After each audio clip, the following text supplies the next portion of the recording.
Olá, sejam bem-vindos à nossa primeira mesa virtual antes da TI Estratégia. A nossa ideia aqui é reunir os CIOs, diretores de inovação e de transformação digital, para ouvir e aprender com os desafios e oportunidades que vocês estão vivenciando hoje, né? Hoje eu recebo aqui Fernando Ramos, superintendente de TI da Copasa, Companhia de Saneamento de Minas Gerais. Também recebo Rafael Carreño Batista, diretor executivo de Inovação e Transformação Digital na Asha Laboratórios Farmacêuticos. Fernando Rostock, gerente executivo de TI do Grupo Yamaha Brasil. E também Leonardo Bruno Brandileone, diretor de Tecnologia e Conhecimento do escritório Matos Filho Advogados. Pessoal, muito obrigada por estarem aqui conosco. Obrigada por terem topado o nosso convite aqui. E, bem, seguindo com o tema, né, a gente discutiu hoje um tema que eu sei que tem desafiado muitos de vocês e tirado o sono da grande maioria dos CIOs, que é a retenção de talentos e a capacitação de TI, né? Segundo dados do estudo Antes da TI a Estratégia, um estudo tradicional da ITMídia, entre os maiores desafios da TI para este ano estão exatamente essas duas questões. Cerca de 50% dos CIOs disseram que a retenção de talentos é um desafio e quase 37% afirmaram que a capacitação da equipe de TI também é. Então, a gente sabe que vocês estão em indústrias diferentes, mas eu queria saber de cada um de vocês se esse desafio é um denominador comum para vocês ou se vocês estão na porcentagem um pouco mais sortuda de que a retenção de talentos não é um problema, né? Queria saber um pouco da realidade de cada um de vocês. Obrigada.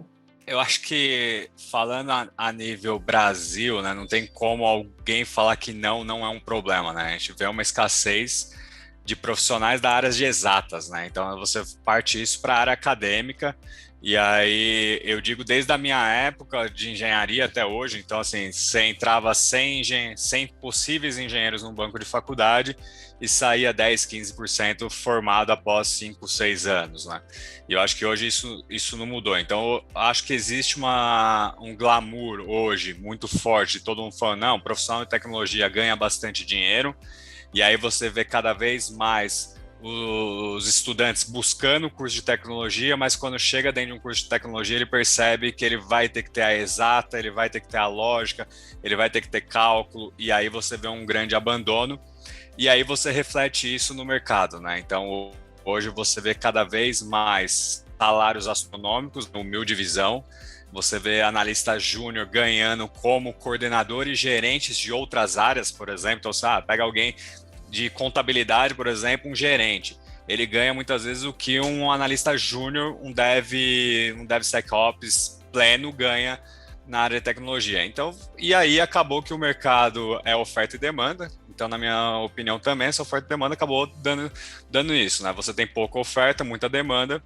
e aí cada vez mais as empresas precisando de tecnologia, então tecnologia hoje se tornou core das companhias, né? Então não é mais, eu vou fazer isso. Eu acho que existem poucas, na minha humilde visão, mais uma vez, poucas empresas que ainda acham que a tecnologia é o CPD, o antigo CPD, que só serve lá para botar o servidor no ar. Então, acho que grande maioria, pelo menos conversando com grandes CEOs, eu percebo que eles percebem como diferencial competitivo hoje a tecnologia, a análise de dados e assim por diante. Então, a demanda ela tende a aumentar cada vez mais. E aí, com a demanda cada vez mais e não tem essa formação, o mercado está cada vez mais caro e mais escasso, né? Então tá se tornando uma brincadeira de rouba-monte, né? Então eu vou lá no Leonardo, pego o profissional dele, aí o Fernando vai, pega meu profissional e a gente fica nesse roubo de rouba-monte aí, e é o que a gente acaba vendo os profissionais fazendo aí, rodando em círculo, e aí a gente tem essa escassez. Eu acho que hoje, só para finalizar, acho que a única área que particularmente eu não sinto hoje que você tem aí escassez de profissional é mais em nível N1 ali, mais em infraestrutura, mas se você for pensar mais no que é core hoje de business mesmo, né, que são programadores, são cientistas de dados, são desenvolvedores full stacks, aí eu acho que esse sim. Agora, se você pensar no outro lado da moeda, mais atendimento, mais suporte, infra, eu acho que já está equalizado essa conta. Um ponto super importante que essa pandemia acelerou isso, né? Eu acho que foi um divisor de águas. E hoje eu fico até feliz de saber, de ver que a transformação digital está na agenda aí, das principais empresas, enfim. E falando um pouco de atração, né, de talentos, acho que além desse desafio de cálculo, de exata, programação, tem um item super importante, que na minha opinião é o maior desafio, que é quando a gente fala de soft skill, né? A habilidade da pessoa pensar como dono do negócio, de resolver conflitos, se deparar com um problema, como é que você sai dessa? Então, isso é algo que, infelizmente, a gente não aprende isso nas escolas, né? E isso requer vivência. O que a gente percebe realmente são salários inflacionados, currículos, assim, que na maioria das vezes chama a atenção, mas durante o momento de entrevista, a gente percebe que falta um pouco dessa vivência e dessas habilidades, né? Que, na minha opinião, para uma posição mais estratégica, que quando você está mais próximo aí da gestão, enfim, isso são habilidades extremamente importantes. O que o Leonardo colocou aí, realmente, você conseguir hoje profissionais no mercado que, além das habilidades técnicas, tenha um bom relacionamento interpessoal, saiba trabalhar em equipe, que tenha uma visão, digamos, uma visão sistêmica, uma visão de um todo e não uma visão só do pedacinho ali que ele é o especialista, achar profissionais com esse perfil não está fácil, não, né? E a TI, ao longo dos anos, estou um bocadinho de tempo nesse mercado de TI, mas ao longo dos anos foram criando várias especializações. Antigamente, lá no final da década de 80, quando eu comecei, você tinha um analista de sistemas, um analista de suporte, o programador, que a gente chamava na época, nem chamava de desenvolvedor, chamava programador, né? E as tarefas eram divididas, e hoje não. Você vai, quando a gente fala, por exemplo, do tema da moda, transformação digital, aí você precisa de um web design, você precisa do desenvolvedor lá no front-end, você precisa aqui de alguém no back-end que trabalhe com seu legado, às vezes com linguagens antigas, então as equipes são multidisciplinares. Então é um desafio grande. Eu acho que a gente está nesse contexto, né, de que faltam profissionais, ou faltam profissionais especializados, ou faltam determinados perfis, né? Porque a gente, até como país, né, tem essa parte dessa discussão, né? A gente investe muito pouco em educação, né? O Rafael colocou aí pontos importantes, né? Educação em STEM, né? Ciência, tecnologia, engenharia, matemática, né? Nós somos ainda, como país, ainda muitos passos atrás de muitos outros aí, na educação dessas carreiras, né? E se a gente não está formando, né? Isso não tem como, né? Não tem mágica que resolva, né? Se a gente não está formando, a gente não está disponibilizando no mercado profissionais para qualquer uma das nossas empresas, né? Seja em São Paulo, em Minas, em Manaus, né? A Yamaha, que eu represento, ela tem fábrica lá em Manaus também. E chega num momento que, obviamente, os melhores, eles ficam mais caros, né? O que a gente falou aqui, a oferta e demanda, né? Quem se preparou, quem estudou, quem aperfeiçoou, seja na academia, seja on the job, né? Acaba se destacando e acaba sendo requisitado pelo mercado. Daí dá esse desbalanço, né, que a gente comentou, né? Profissionais, às vezes, com poucos anos de experiência, que, né, vamos dizer assim, percebem que tem valor, né, que tem preço, né, e que de tempos em tempos estão pulando de um momento para o outro. Até olhei aí na pesquisa que o Pedro colocou, né, desses diretores de TI mais novos, né, ou seja, CIOs, CTOs, CDOs, CXOs, qualquer coisa, né, deve ter muitos aí, e já vi alguns nessa carreira, né, e começa como analista, no ano seguinte é gerente do departamento de desenvolvimento, que tem 5 pessoas, depois gerente de arquitetura, depois já virou CTO, né, em 3, 4 anos. Não estou desmerecendo ninguém, às vezes é um talento mesmo, né, mas às vezes o cara, eu acho que foi o Leonardo que falou isso, né, às vezes a pessoa coloca no currículo, sou CTO de empresa tal, né, aquele monte de palavras bonitas, mas no fim não tem a maturidade, né? E quando a gente, ligando com outra temática da transformação digital, né? Quando a gente fala de transformação digital, né? A gente está falando mais de transformação do que digital, né? Na minha opinião. Né? Transformação a gente faz com pessoas, com entendimento de negócios, com quebra de paradigmas, com change management, né? E menos com tecnologia, né? É fácil comprar tecnologia, é fácil. Cada um de nós aqui, nossa, imagina que tem 50 fornecedores mandando e-mail todo dia vendendo tecnologia. Mas pessoas, a gente não acha assim, né? Com essa facilidade, né? Então a gente... o meu entendimento é que a gente, como país, primeiro a gente tem que olhar com um olhar muito mais cuidadoso nesse aspecto de educação. Enquanto a gente não resolver ou tratar melhor as nossas crianças, nossos jovens, né, a gente não vai sair desse redemoinho, né? E só vai piorar, porque é o que a gente falou aqui, né? As empresas estão cada vez mais tecnológicas, querem ser mais digital, quer mais customer experience, quer mais aplicativo, quer mais relacionamento digital, etc. Então a demanda vai aumentar. É um assunto muito complexo, como vocês disseram, que começa com a questão da educação, né? E a gente vê algumas iniciativas de escolas, né? E de faculdades mais com metodologias um pouco mais alternativas ao ensino tradicional para tentar suprir tentar ajudar a apoiar, né, nesse desafio, nesse obstáculo para o mercado, né? Mas o Fernando, você tocou num ponto da questão da idade, né, da maturidade também, né? Acho que todos vocês falaram um pouco dessa questão de maturidade, e eu sei que também existe um desafio que não é da nossa época, que acho que toda época é um desafio perene sempre, mas um desafio geracional, né, quando a gente fala de talentos. Então eu queria perguntar para vocês se vocês deparam com esse desafio geracional e se isso é um problema, e como é que vocês tentam endereçar esse tipo de questão. Olha, Carla, o que eu percebo aqui, falando dessa geração, eu acho que existe uma expectativa muito grande de crescimento rápido. Acho que não tem mais aquela expectativa de carreira, né? Se não tem um retorno rápido, simplesmente o profissional perde a motivação e vai embora. Pula para outra, né?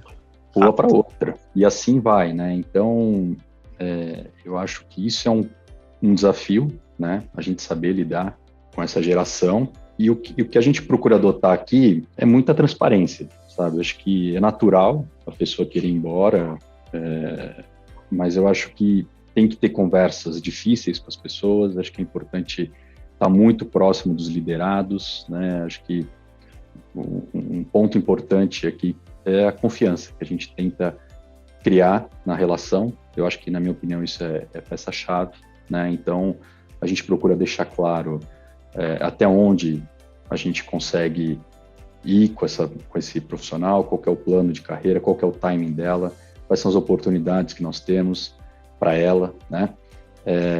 Conversas muito, muito abertas, muito francas. Eu acho que é isso. E tem pessoas que são movidas aí por dinheiro, tem pessoas que são movidas querem descansar, tem pessoas que querem ser gestores. Enfim, eu acho que não tem uma receita, mas para a gente aqui o que tem funcionado realmente são essas conversas transparentes com os profissionais para ouvir, entender qual que é a expectativa e a gente tentar achar alguma coisa que seja bom para ambos os lados, vamos dizer assim, né? Eu concordo 100% com o Leonardo. Eu acho que também, contribuindo aqui, eu acho a culpa é nossa também, tá? Dessa geração. Por que eu digo que a culpa é nossa, né? Dentro da área de tecnologia especificamente? Porque cada vez que esse cara que é bom, é um high potential, ele tenta sair, o que a gente faz? A gente vai lá para segurar, e como ainda não tem uma política para tecnologia bem definida de cargos e salários como o mercado demanda, a gente ainda tenta ir no by the book, né? Então, você é analista júnior 1, 2, 3, depois você é pleno 1, 2, 3, e na área de tecnologia a gente já vê que não funciona tão bem assim, por N coisas que acontecem. E aí nós, como principalmente se você estiver dentro de uma indústria, né? Como você está dentro de uma indústria farmacêutica, eu estou dentro de uma indústria automotiva. Cara. É caixinha, então você não consegue fazer nada diferente, né? E aí nessa de caixinha, o que você faz para não perder o cara? O cara ainda não está preparado para ser sênior, mas você precisa segurar ele, o que você faz? Analista sênior. O cara não está preparado para ser coordenador, o que você faz para segurar ele? Põe ele no próximo range salarial, coordenador. E aí nós estamos também estimulando essa geração a que ele já tem o ímpeto de querer subir rápido na carreira, a ganância de ir rápido, e aí as empresas fazem com que isso aconteça com ele, né? E aí a startup, por outro lado, também está ajudando isso, como bem colocado pelos colegas, ele tem 2 meses de profissão, 3 meses, o cara quer contratar ele, não, então eu vou te dar aqui com o cargo de CTO. E aí dá o nome bonito, tal, não sei o quê, e aí o próximo emprego dele, ele não vai mais procurar como analista desenvolvedor, ele vai procurar como CTO, porque ele já foi CTO um dia na vida dele.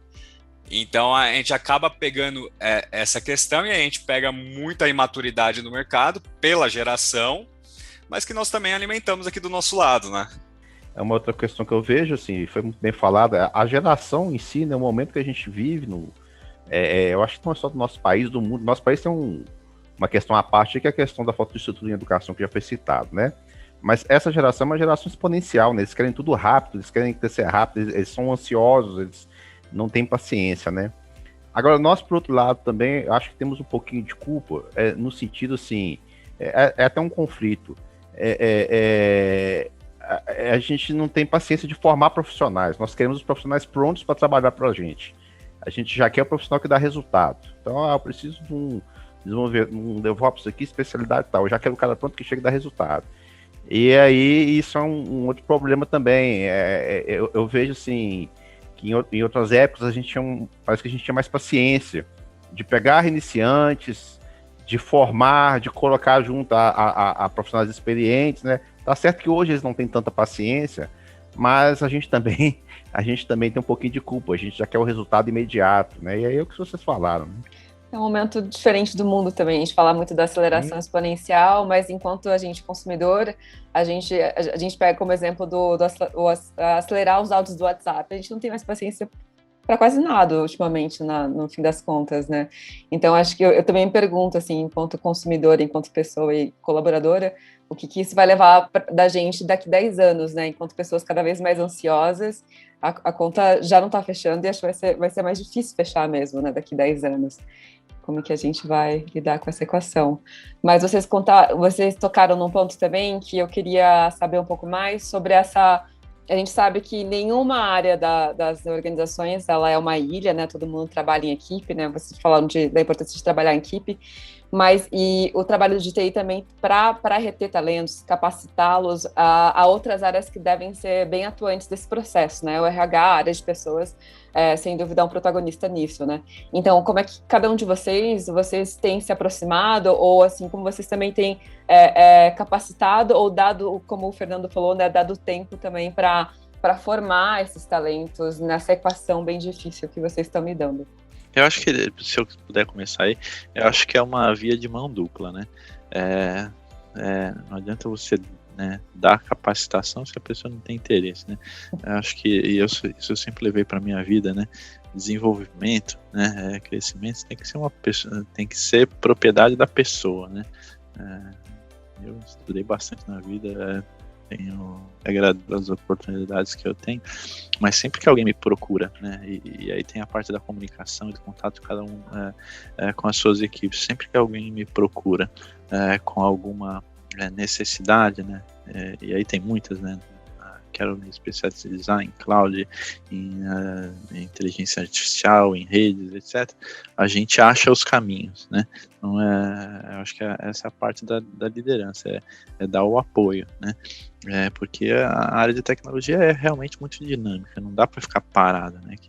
Eu falo com a minha equipe, você ficou 2, 3 anos sem fazer nenhum curso, sem fazer nenhuma especialização, sem participar de nenhuma formação, mesmo que seja técnica, porque tem oportunidade, né? Todos os players aí, vocês sabem, né? Que a gente contrata, seja Cisco, Dell, HP, Microsoft, todos eles têm um monte de trilhas de treinamento gratuitas para a grande maioria das coisas que a gente compra, né? E eu incentivo muito as minhas equipes. Olha, a gente comprou Cisco, cara, um monte de coisa que a gente ganhou no pacote. Vai lá, vai se treinar, né? Dedica tempo extra e vai, né? E notadamente quem vai, quem abraça, né? essas oportunidades, acaba se destacando. Então, acho que é um negócio de mão dupla, né? Não adianta a gente, só a empresa falar, a gente vai investir, a gente vai treinar. Pessoas têm que ir atrás também. E eu acho que também o nosso papel como líder é ser facilitador da... Antigamente a gente fala, né? Acho que tinha um novo mantra aí, nós que já temos alguns cabelinhos brancos aqui, a gente fala, né? A nova economia. E acho que agora é a nova geração que está aí no mercado e nós, como área de tecnologia, acho que a gente abraça eles, como acabamos de falar aqui. E é um pouco ajudar o time de RH a entender as diferenças, né? Então eu falo muito aqui, tratar os diferentes. Eu acho que assim, não nos compete como empresa participar da educação, né, de um jovem. Acho que isso vem de berço, vem de escola, vem de pais, mas compete a gente entender também que a geração mudou e muitas vezes nós, como tecnologia, esse profissional chegou mais rápido para a gente do que, de repente, como a gente tem aqui o Leonardo no escritório de advogado, um escritório, porque um advogado, muitas vezes, ele vai demorar 5 anos para fazer a graduação dele, vai ainda rodar a especialização, então, ou seja, ele vai chegar no mercado a um nível de maturidade com seus 26, 27 anos. E nós aqui, muitas vezes, a gente pega o jovem com 18 anos e já é um gênio. O cara já é diferenciado porque ele começou a programar com 8, 9 anos. Então, assim, ele pode ser um sênior com 18 anos. Só que sênior profissional não significa ser sênior de cabeça, não significa ser sênior de maturidade. E o nosso RH, ele não pode tratar igual ele trataria qualquer profissional, né? Porque esse cara que já tem outro anseio, ele já está em outro nível. Então, como que eu faço parceria com o RH para ele entender? Eu acho que não é mais novidade para ninguém agora, nesse momento, mas assim, quando a gente olha aí há 2 anos atrás, quando saiu aquela matéria que o Google não precisava mais de universidades. Nós que estamos em empresas grandes, multinacionais, empresas maiores, assim, você virar e falar isso para o RH que um analista sênior seu não tem graduação, naquela época era uma ofensa. E agora começa a se entender, pô, realmente o cara é um diferencial e realmente não tem graduação. E não vai ter, ponto. Eu lembro que naquela época ali, eu nasci minha carreira em banco internacional. Então, você virar para o banco e falar, não, analista júnior, vou contratar sem graduação, não passava nem na frente do banco. Esquece, tem que ter graduação. Nem ele que quer vir de bermuda ainda. Exatamente. Então, como que a gente parceriza e faz com que o RH entenda essa mudança? Eu acho que aqui o desafio nosso, aqui pelo menos está tendo sucesso muito nisso, a gente tem uma excelente diretora de RH aqui do nosso lado e isso está acontecendo. Porque no meu lado aqui, né, como eu sou responsável por transformação digital, eu sempre falo, não é transformação digital, é transformação cultural e não é nem transformação cultural, é evolução cultural, né? Então, como que a gente trabalha essa evolução cultural junto ao time de RH? Com o RH, nós desenvolvemos um programa, a gente tem uma academia aqui institucional, enfim, e a gente criou uma escola para o time administrativo, então desde o auxiliar até os diretores, tem aí cursos, a gente chama de trilhas, para o desenvolvimento dessas habilidades, desses soft skills, né? Então, de acordo com cada área, mas, por exemplo, os gerentes, a gente tem uma parceria com a Fundação Dom Cabral, né? Então, realmente para apoiar nessa visão e habilidades de desenvolvimento de negócio. E fora isso, a gente procura incentivar aqui os líderes, então gerentes, coordenadores e até eu mesmo, a gente procura dar uma espécie de coach, vamos dizer assim, para as pessoas que realmente têm interesse, estão querendo e estão precisando ganhar mais conhecimento, mais habilidades aí para o desenvolvimento da carreira. Seguindo um pouco mais falando sobre talentos, a gente tem acompanhado no IT Fórum, né, cobrindo o mercado de tecnologia, que a transição de carreira tem sido uma realidade cada vez mais constante, né, quando a gente fala de transição de carreira para a tecnologia, porque de fato tem muita demanda do mercado e a gente vem vivenciando uma pandemia que sequestrou muitos postos de trabalho que eram tradicionais, né, que as pessoas tinham que ir presencialmente, enfim, e as pessoas começaram a repensar um pouco a carreira e viram na tecnologia uma opção talvez um pouco mais generosa do que as posições tradicionais que elas vivenciavam até então. Então, minha pergunta é no sentido de se vocês estão vendo essa realidade na contratação de vocês estão vendo profissionais chegando até vocês um pouco mais maduros e se de fato, enfim, vocês estão se abrindo para isso, é um desafio também absorver profissionais mais maduros de outras áreas, mas que estão empenhados em aprender tecnologia, desenvolver tecnologia. Isso é uma realidade para vocês?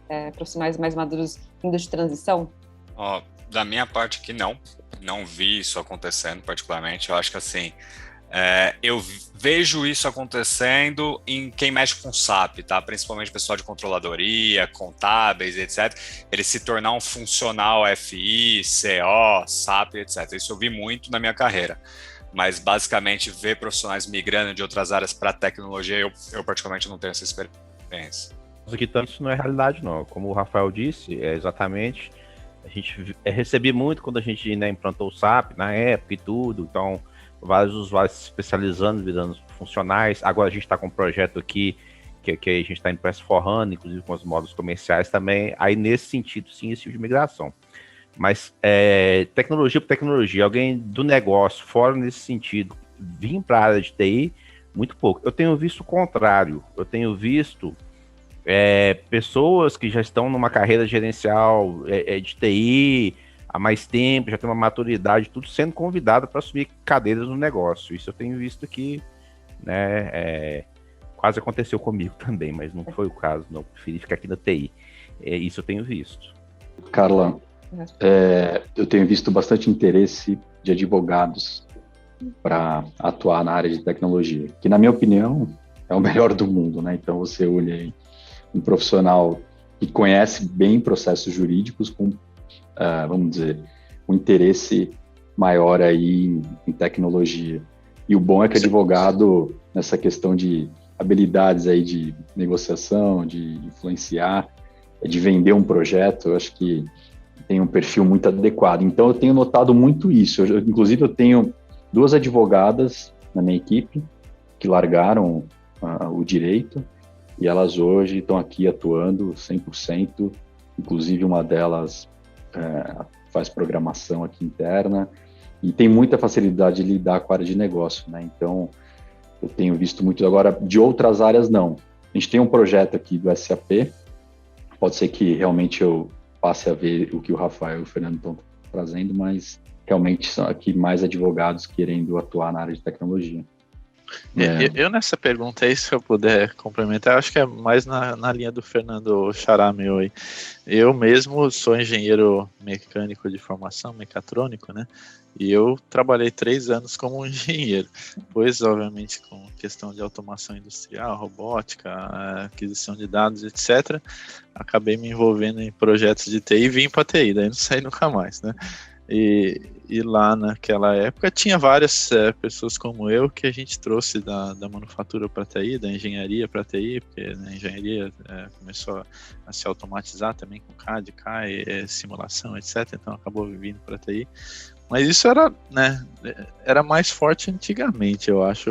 Hoje em dia, eu concordo com o outro Fernando. Tá mais comum a gente, da TI. Isso é uma particularidade da TI. TI, em certos aspectos, é parecido com RH, né? Tá em tudo que é lugar, né? Ou você depende de gente, ou depende de tecnologia. Então a gente conhece, né? A gente vai atrás, né?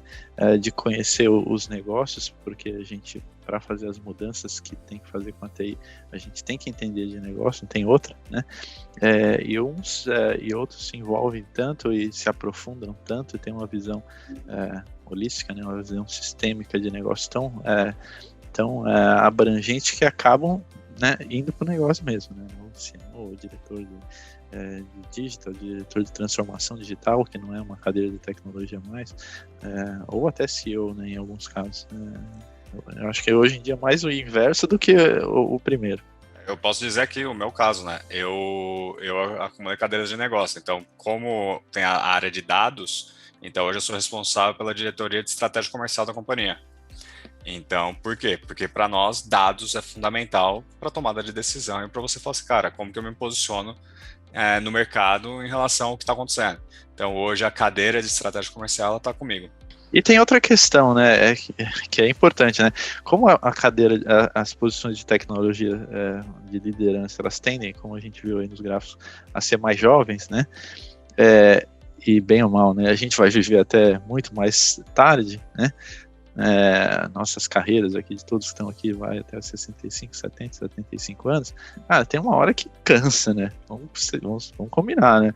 Ser diretor de TI é exaustivo, né? Ou dá problema, ou você tá à frente de alguma super oportunidade que vai mudar o mundo da empresa. Então cansa. Então você tem que se reinventar também, né? Não dá pra você estar 30, né? Assim, tinha 2 ou 3 aí que tava 30 anos como CIO. Cara, esse é o herói, né? Bacana. Para fechar, gente, eu queria fazer uma pergunta para vocês. Vocês falaram de algumas posições que são mais difíceis, né, de serem preenchidas, mas eu queria detalhar um pouquinho mais, né, para também ter um pouco do termômetro de quais talentos vocês buscam. Então, a pergunta é, vocês estão contratando hoje para tecnologia, para o time de vocês, ou de negócio, né, digital? E, se sim, quais são, de fato, as posições mais difíceis de encontrar talentos? E, por fim, também completando, qual é o perfil desse talento que vocês buscam, né? Vocês falaram um pouquinho que precisa, além do tecnólogo, tem que ter essa orientação mais para o negócio, né? Essa ciência de dono, né? Mas quem que seria, talvez, o talento unicórnio aí para vocês, que vocês estão buscando? Bom, aqui no escritório, Carla, a gente está buscando, basicamente, nível sênior, né? Em geral, acho que a gente tem uma demanda alta nesse sentido, e acho que a questão maior é a visão de negócio, realmente, né? Como que a gente consegue entrar no processo de negócio, nos processos aqui jurídicos e transformá-los com o uso de tecnologia. Então, acho que é esse tipo de mindset que a gente está buscando nas pessoas, esse tipo de habilidade com muito viés em negócio para poder nos ajudar. E aí, tecnologia tem várias, né? Tem desde aí de tecnologias para uso de dados, inteligência artificial, automação e assim por diante. Mas acho que o foco maior realmente é senioridade com visão de negócio. Aqui do meu lado, acho que é bem parecido o desafio. Quem quiser aí me doar currículo, estou precisando de 40 profissionais aqui, tem 40 vagas abertas, então tem muito profissional. Mas é bem o que o Leonardo acabou de colocar. Não adianta só vir um técnico para cá, eu preciso de um cara que tenha conhecimento de negócio. E não adianta um cara só com conhecimento de negócio, eu preciso que ele tenha conhecimento técnico. Então, esse profissional híbrido que a gente não acha hoje no mercado, então assim, do nosso lado aqui, cientista de dados, por exemplo. Eu tenho N vagas aqui abertas e já há um bom tempo tenta, então assim, e a gente está já inclusive partindo para formação, então fazendo parcerias com institutos de formação para tentar trazer o mais júnior possível e tentar treinar num determinado período de tempo. Mas o grande desafio dessa área, particularmente, não sei se os colegas vão concordar, mas assim, a maioria dos excelentes profissionais técnicos são péssimos profissionais de negócio, não gostam de interação com outro ser humano. Ele gosta de ficar na frente do computador. E aí, do outro lado, muitas vezes tem um cara que é muito bom de negócio, ele é esforçado, mas você vê que ele não tem a mínima da lógica de programação. E quando você fala de machine learning, analytics e tal, você tem que ter uma boa lógica de programação. Por quê? Porque você vai lidar com uma massa de dados muito grande, né? Diferente de um desenvolvedor que vai fazer um sitezinho, alguma coisa mais tranquila, mas aqui a gente está falando com alta demanda de volume, performance é tudo, senão do outro lado você também toma uma decisão errada. Então, acho que esse é o profissional com mais dificuldade que hoje a gente enfrenta aqui do nosso lado. Da minha parte aqui, todo sênior mesmo, a gente está com dificuldade, né? Até para fazer programação de apps, mas com a senioridade, que vai trabalhar em equipe, que vai relacionar com outro time lá do back-office, a gente tem um pouquinho de dificuldade. Eu estava até tem contratado de fora, da Bahia, de São Paulo. Agora eu vou buscar no mercado também analista de segurança de informação.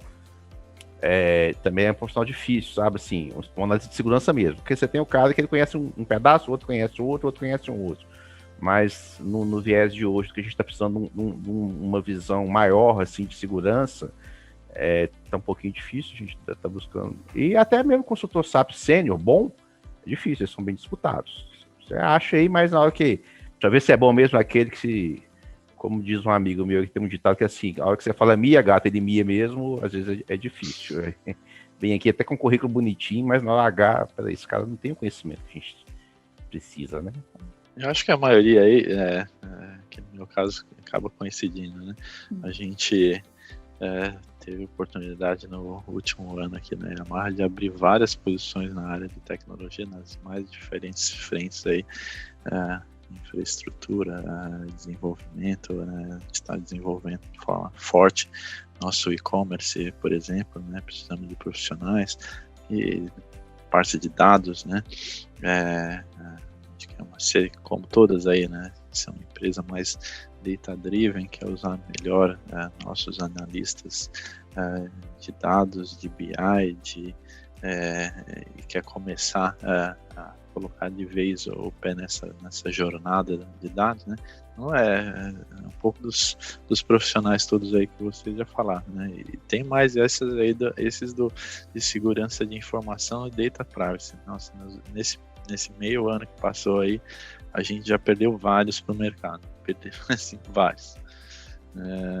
E são pessoas que estão com o valor alto, como vocês sabem, né? Difícil de achar. Na hora que você achar, você tem que fazer o máximo para reter. Tá difícil mesmo. Gente, eu queria agradecer demais a presença de vocês, o tempo de vocês e por trazer a perspectiva de cada uma de suas áreas e indústrias. A gente sabe que o desafio é grande. Muito obrigada pela participação e pela presença de todos vocês.